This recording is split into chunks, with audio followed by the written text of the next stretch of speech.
So how do you build a recruiting culture? We'll jump in and start talking about this. Some of the things that you want to do is the first thing you want to do is you want to start internally. Start with your team and increase that capability within your organization and get people really buying into the fact that hiring and recruiting is everyone's responsibility.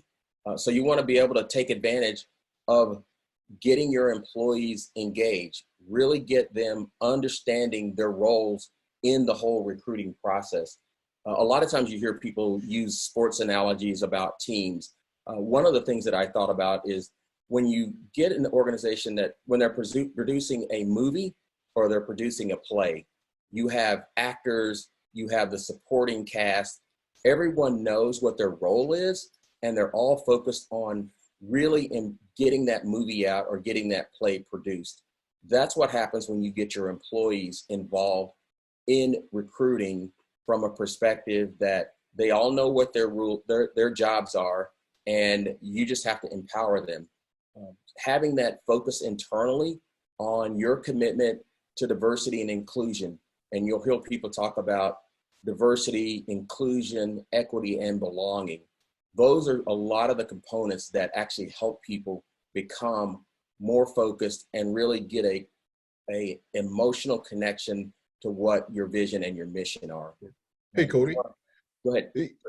So as you're talking here, the thing that's popping into my head, really thinking about this engagement and commitment to D&I, a lot of the times we have this, and I'm sure everyone on the call has heard of the push or pull, right? And typically what we see HR pushing a lot, right? Pushing engagement, pushing D&I initiatives and things like that. If we start like with the second slide, I believe, talked about what it is, and it is leader led. So thinking about from the CEO on down, the CEO, their directs, and so on. If we model that behavior at the highest level, and then it trickles down into the organization, that's the only way you can really get to a recruiting culture and this type of engagement and commitment to D&I. Yeah, no, I think that's a great point, Chris. And you've seen this over the years, even some of the things around career development. Are people able to go out and tell a good story and tell your company's story? And more importantly, can they tell their story to other people to help them really attract people and attract talent to the organization? You've had a successful career at Microsoft, so what are some of the key things that you would highlight when it comes to what's kept you there and what's kept other people there with some of the long tenured people that you have in the company?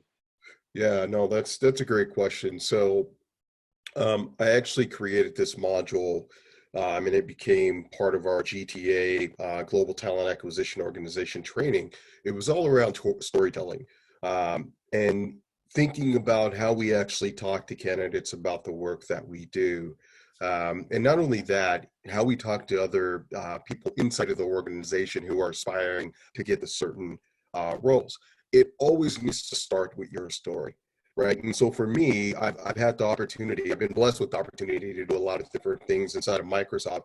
And so for me, it always starts with why I'm here, right? And the platform that Microsoft has given me. And so I think, you have to actually get to a place to where you have these type of stories that you can connect with somebody. And the goal is really to create that emotional connection. And at the end of the day, if they can see themselves as the hero in your story, then you're doing your job, right? If they can see, wow, this person actually came in at this level and now they're a VP in the company, that's super interesting, right? I can do that, right? Why couldn't I do that, right? So it's really about those aspirational thoughts and being able to share that vision with them so they can put themselves in that place and want to aspire for the same thing. Yeah, and Chris, I know the culture at Microsoft has evolved over the years. You and I were back in the day when it was all about the deepest technical skills you could ever have, right? About some of the tricky questions that you could ask when you're talking to candidates. When you really think about how things have evolved. And even when I look at how companies are evolving, they're really evolving to look at what are the values and behaviors that we care about? What are the things that we can do that are people focused and not so much product and technology focused and product and technology centric? And so Absolutely. No, getting that's a that, great point, Cody. I think one of our big things that we're doing, it's about screening in, right? So we screen in, meaning that we want to find smart and capable people, strongly emotional, intelligent people, bring them into the company, put some rich set of on the job experiences in front of them, because research shows that people develop the best and the fastest when they actually have a rich set of on the job experiences. So what does that mean? That means that we can actually, instead of having requirements that screen out, we can actually screen in a bit more. What does this do? This increases our ability to attract diversity, right? There's so many things that it opens up. And so we're looking at best in class talent based on potential, right? And so pouring in those set of experiences, the goal, one of the things, everybody at Microsoft is a leader, right? So we want a company of 150,000 leaders. And so really we have that mindset around every person that comes into the company. How do we put these rich set of experiences into them, and allow them to lead in their space? yeah, and what you're talking about really helps retain people and keep them in the organization and keep them growing. And we touched a little bit on career development, but there are also career opportunities. And part of having a recruiting culture, a lot of times when you don't have that recruiting culture, one of the first things you do is you go for that external talent. Can we go hire this person externally in order to make your organization more focused and be that recruiting culture? You want to make sure your internal employees know about all the opportunities. How do you post those roles internally? How do you make sure people understand what growth looks like?